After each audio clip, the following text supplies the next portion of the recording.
Hello guys and welcome to the Surfing Connoisseur. This is my guide to the Pipeline Masters Dream Team selection. That is my 8 best surfers and favourite surfers for the event, giving no account for salary caps or category selections. If you're familiar to the channel, you've probably already seen my spot guide, which I will link at the end of the video, and just gives you some idea as to the type of wave to expect at Pipeline and therefore the type of surfers you might want to choose. This is my dream team, and before the event kicks off I will make sure to put up my actual team selection so you can use that to help you choose your team, and I will give my reasons behind the selections so you can also factor those in and decide whether it suits your team and your choices too. If you've seen my spot guide video, there are many waves to expect at Pipeline. You could have backdoor, you could have Pipeline, you could have both, you could have a more smaller shore breaky type wave. This video is based on if you had a general type of pipe breaking backdoor and Pipeline, giving no account for the type of swell we're going to have. My next video, which looks at my exact team, will take into account the swells that are forecast. So first up, how can you not choose Kelly Slater for Pipeline? Yes, recently his competitive form hasn't been what it used to. He's not exactly had the same mojo he used to have when waves used to appear out of nowhere just for him. But still, it's Kelly Slater at Pipeline. How can you not choose him? He's only had one blip in form since 2012, finishing in the semis in 2012, winning the event in 2013. He had his round 3 blip in 2014, but made the quarters again in 2015. Kelly's obviously been competing in the Triple Crown this year, and coming up to his last season on tour, it wouldn't surprise me if he's really keen to take down another Pipe Masters. Going further back than just 2012, Kelly, I think I'm right in saying, is the most successful ever Pipeline competitive surfer. He's won the Pipeline Masters 7 times, which is better than anybody else ever, let alone currently on tour. You'd be insane not to pick Kelly, but equally you could be playing a tactical aim, not picking him. If he does have a bad result, you'd have a massive foot up on probably most of the other people playing Fantasy Surfer. Next up, another obvious selection, John Florence. John's actual competitive form at the Pipeline Masters hasn't actually been that great, considering Pipeline is effectively his back garden and considering the other results he's had at the backdoor shootout there and in the QS event at Pipeline. Since 2012 he's only cracked the quarters twice, which, don't get me wrong, isn't horrific, but for John in his back garden is quite surprising. That said, John is obviously already the 2016 world champion.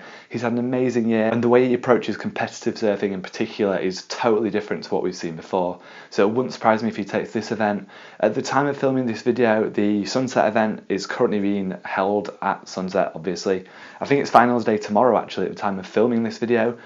He's already won at Hell Either. It wouldn't surprise me if he wins Sunset, and it wouldn't surprise me if he wins Pipe 2, taking a clean sweep on all the Triple Crown events. If he does, you heard it here first. My third selection has to be Gabriel Medina, arguably another really obvious selection. Those 3 guys really are, in my eyes, the best surfers you can get at Pipeline. If you can get them all in your team, I'd say that's a pretty good foundation. In the last 2 years, Gabriel has made the finals both times, but somehow not managed to win one of those, so he's clearly going to be on the hunt to get his first ever Pipeline Masters win. Third time lucky maybe, who knows.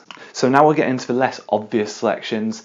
First off, I'm going for Josh Kerr. If you follow Surfing Loads, it may not be a surprise to you, but I think Josh often gets overlooked in hollower surf. Coming from the aerial background that he's got, he actually has amazing skills in really hollow heavy waves. You only need to look at his history of Pipeline results to justify his selection in my dream team. He came second when he finaled in 2012.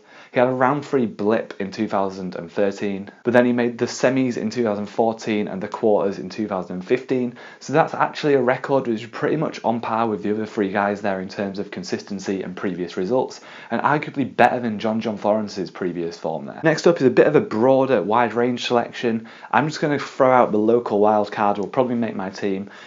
You always end up having to pick a lower ranked surfer, whether that's because of the categories on the World Surf League version or on the Surf Mag version, the finance, you normally have to put in somebody cheap. The wildcards at Pipe are obviously normally cheap because they're wildcards, but also they're a massive threat at Pipeline. It's a shame that the Pipe event isn't running the way it used to, where there was loads of them and it really mixed things up a bit. But even now they have to get through a qualifying event, so to win that event they have to really be currently on form at Pipe. Once they make the event, chances are they're going to have a lot better local knowledge and be more attuned to surfing that type of wave to a lot of the other guys on tour. Look at Mason Ho last year, for example, who made it all the way to the semi-finals only to go out to Adriano de Souza with an interference. Next up, I'm going for Sebastian Zietz. He's had a lot better year on tour this year than he has when he was properly on tour.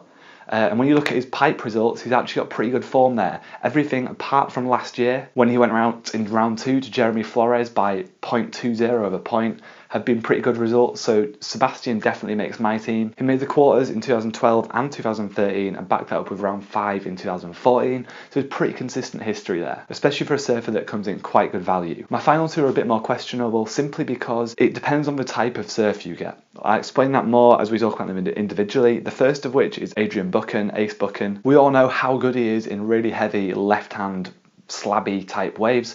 He's won the Chopu event before. He's got some great results at Pipeline, but he's a goofy footer, and if you've watched my previous spot guide selection, you'll know that backdoor is quite a tricky wave to surf on your backhand, unless your name's Gabriel Medina. Despite Adrian's form and reputation in heavy left-hand waves, since 2012 he's only had one result of note at Pipeline, which is a semi-final finish in 2014. The only thing I can think, without looking back through the events and properly looking at his heats, is that must be due to other guys exploiting backdoor, because it doesn't make sense that he's had such good results at Chopu but then not at Pipeline. I do think though Ace would be a good choice, but it will depend on what the actual surf forecast is as we get nearer the event. Finally, and similarly, Julian Wilson, but the opposite way around. Julian, I think, can surf backdoor really well.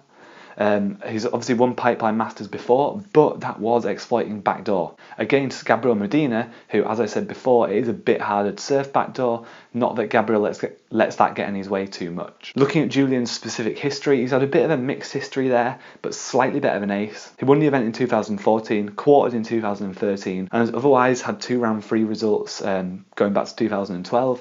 So not the best history, but equally not the worst. I want to round this video off with 2 wildcard selections.